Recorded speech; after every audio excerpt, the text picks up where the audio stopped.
அனைவருக்கும் வணக்கம். நான் மரியஸ் இளன் திலக்ஸ். தமிழ் மொழி யூடியூப் தளத்தினூடாக இணைந்திருக்கிறோம். இலங்கையில் வெளியாகிய மிக முக்கியமான செய்திகளை சுருக்கமாக பார்ப்போம்.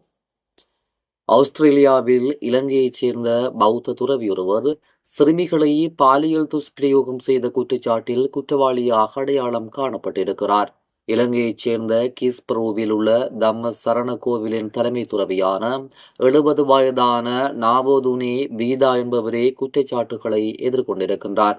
மெல்போர்னில் வசித்து வரும் குறித்த துறவிக்கு சிறை தண்டனை விதிக்கப்பட உள்ளதாக அந்நாட்டு ஊடகங்கள் செய்தி வெளியிட்டிருக்கின்றன. மெல்போர்ன் விகாரையில் 6 சிறுமிகளுக்கு எதிரான வரலாற்று பாலியல் குற்றங்களில் தேரர் குற்றவாளி என அடையாளம் காணப்பட்டிருக்கிறார். 1994 மற்றும் 2002க்கு இடையிலான காலப்பகுதியில் இந்த குற்றங்களை செய்ததாக இன்றைய தினம் கவுண்டி நீதிமன்ற நடுவர் மன்றம் தீர்ப்பளித்திருக்கிறது. வயதான தேரரால் துஷ்பிரயோகத்திற்குள்ளான அனைத்து சிறுவர்களும் விகாரையில் சமய நெறி கற்க சென்றவர்கள் என தெரிவிக்கப்பட்டிருக்கிறது. இலங்கையில் இடம்பெறும் தொடர் துப்பாக்கிச் சூட்டு சம்பவங்களுக்காக பயன்படுத்தப்படும் துப்பாக்கிகள் எவ்வாறு குற்றவாளிகளிடம் புழக்கத்தில் இருக்கின்றது என்ற சந்தேகம் பொதுமக்களிடம் நிலவி வந்தது. இந்நிலையில் கொழும்பில் நேற்று நடைபெற்ற போதைப் பொருட்களை ஒழிப்பதற்கான முழு நாடுமே ஒன்றாக தேசிய செயற்பாடு நிகழ்வில் கலந்து கொண்ட ஜனாதிபதி அனுரகுமார திசாநாயக்க இதற்கு பதிலளிக்கும் விதமாக உரையாற்றியிருந்தார். தேசிய போலீஸ் ஆணைக்குழுவில் பணியாற்றிய சில போலீஸ் அதிகாரிகள் அவர்கள் வைத்திருந்த துப்பாக்கிகளை விற்றுவிட்டு நாட்டை விட்டு தப்பியோடி இருப்பதாக அவர் இதன்போது தெரிவித்துள்ளார். யாழ்ப்பாண மாவட்ட நாடாளுமன்ற உறுப்பினர் அர்ச்சுனா ராமநாதன் வெளிநாட்டிலிருந்து தற்காப்புக்காக 3 ஆபத்தான மிளகு ஸ்ப்ரேக்கள் மற்றும் மிளகு தோட்டாக்களை கொண்டுவர அனுமதிக்குமாறு அதிகாரிகளிடம் கோரிக்கை விடுத்துள்ளார். ரிவால்வர் வகையிலான இந்த உபகரணம் நீண்ட தூரம் மிளகை ஸ்ப்ரே செய்யக்கூடியதாகும் என அதன் தன்மையை குறிப்பிட்டு தான் கொள்வனவு செய்த இதை அனுமதிக்குமாறு கோரி அக்டோபர் 18 போலீஸ் மாதிபர் வீரசூரியவுக்கு கடிதம் எழுதியுள்ளார். அந்த கடிதத்தில் இலங்கை சுங்க விதிமுறைகளின்படி இதுபோன்ற பொருட்களை இறக்குமதி செய்வதற்கு முன் அங்கீகாரம் தேவை என்பதை வாங்கும் நேரத்தில் தனக்கு தெரியாது என்று அவர் குறிப்பிட்டிருக்கிறார். இதற்கிடையில் பாதுகாப்பு அமைச்சின் பாதுகாப்பு மதிப்பீட்டை மேற்கோள் காட்டி தீவிரவாதிகள், பயங்கரவாதிகள் மற்றும் ஒழுங்கமைக்கப்பட்ட குற்ற கும்பல்களில் எம்பிக்கு அச்சுறுத்தல் இருப்பதாக இதுவரை வெளிப்படுத்தப்படவில்லை என்றும் அது குறைந்தபட்ச ஆபத்து மட்டத்தில் உள்ளதென்றும் அக்டோபர் 23 வெளியிடப்பட்ட கடிதத்தில் நாடாளுமன்ற பதில் செயலாளர் நாயகம் சமிந்த குலரட்ன எம்பிக்கு தெரிவித்துள்ளார். மட்டக்களப்பு நகரில் உள்ள மாவட்ட தேர்தல் திணைக்கள அலுவலகத்தின் விடுதியொன்றிலிருந்து அபிவிருத்தி உத்தியோகத்தர் ஒருவர் தூக்கில் தொங்கிய நிலையில் சடலமாக மீட்கப்பட்டுள்ளார். மட்டக்களப்பு மாவட்ட தேர்தல் திணைக்களத்தில் கடமையாற்றும் அபிவிருத்தி உத்தியோகத்தர் ஒருவரே இவ்வாறு தூக்கில் தொங்கிய நிலையில் சடலமாக மீட்கப்பட்டுள்ளார். உயிரிழந்தவர் எரிவில் பகுதியைச் சேர்ந்த 35 வயதுடைய நபர் என போலீசார் குறிப்பிடுகின்றனர். குறித்த நபர் தேர்தல் திணைக்களத்தில் உள்ள விடுதியில் தங்கியிருந்து கடமையாற்றி வந்த நிலையில் நேற்று காலை இவ்வாறு சடலமாக மீட்கப்பட்டுள்ளார். யாழ் மணியம் தோட்டம் பகுதியில் ஹெரோயின் போதைப் பொருளுடன் 4 போலீசாரால் கைது செய்யப்பட்டுள்ளனர்.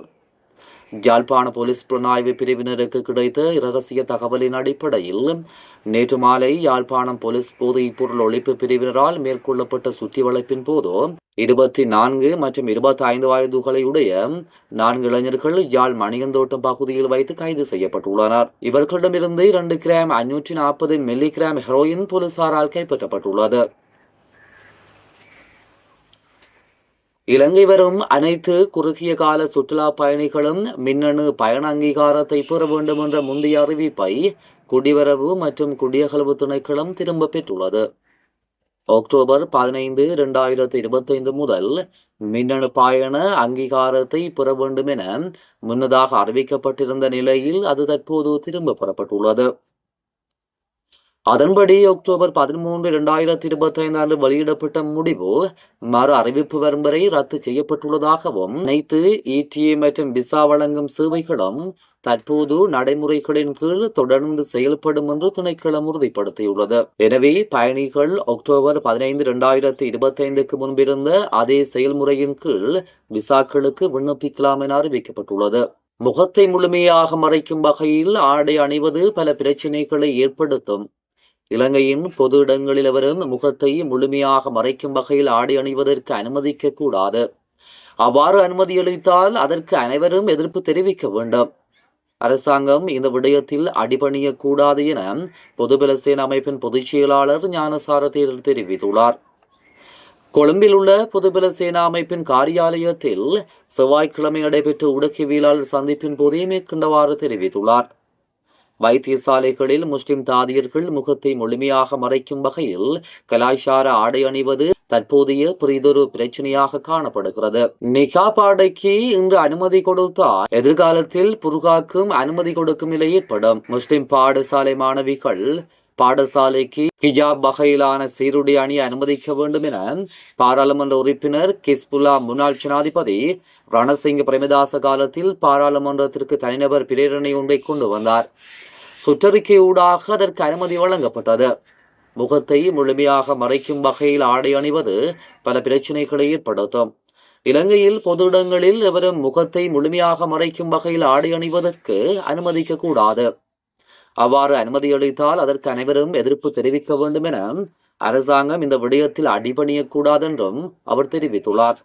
மன்னார் மாவட்டத்தில் கடந்த 27ஆம் தேதி யாழ்ப்பாணத்தில் இருந்து வந்த நபர் ஒருவர் கத்தோலிக்க குருக்கள் அணியும் ஆடையான வெள்ளை அங்கி மற்றும் கருப்பு பட்டி அணிந்தவராய் தன்னை ஒரு கத்தோலிக்க குருவாக காண்பித்து வீடுகளுக்கு சென்று நிதி சேகரிப்பில் ஈடுபட்டிருக்கிறார்.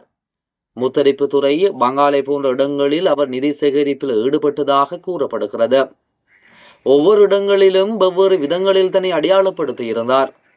அவர் பற்றிய தகவல் மன்னார் போலீசாருக்கு அறிவிக்கப்பட்ட நிலையில் நானாட்டனில் இருந்து மன்னார் நகருக்கு அவர் பஸ்ஸில் வந்த வேளையில் மன்னார் பஸ் தரிப்பிடத்தில் வைத்து போலீசார் அவரை கைது செய்துள்ளனர்.